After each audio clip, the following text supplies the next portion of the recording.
চলে এসছে নতুন trick, divide by 9 in just 2 second.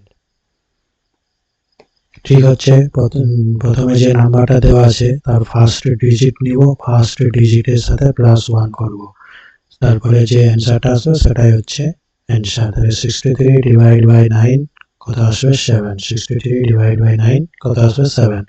তাহলে প্রথমে আমাদেরকে ফার্স্ট ডিজিট নিতে হবে, ফার্স্ট ডিজিটের সাথে +1 করতে হবে। এখানে ফার্স্ট ডিজিট হচ্ছে 5 + 1 কত আসবে 6।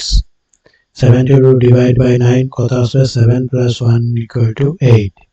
তাহলে সবসময় মনে রাখতে হবে, remember this shortcut works only for 2 digit multiples of 9। এটা কেবলমাত্র 2 ডিজিট মাল্টিপল অফ 9 এর ক্ষেত্রেই প্রযোজ্য। 2 ডিজিট মাল্টিপলস অফ 9 কোনগুলো? 18, 27, 36, 45, 54, 63, 72, 81, 90। এই ট্রিকটা কেবলমাত্র এই সংখ্যাগুলোর ক্ষেত্রেই প্রযোজ্য। প্রথমে কি করতে হবে? প্রথমে ফার্স্ট ডিজিট নিতে হবে, তার সাথে +1 যোগ করতে হবে, তারপরে যেটা আসবে সেটাই হচ্ছে অ্যান্সার।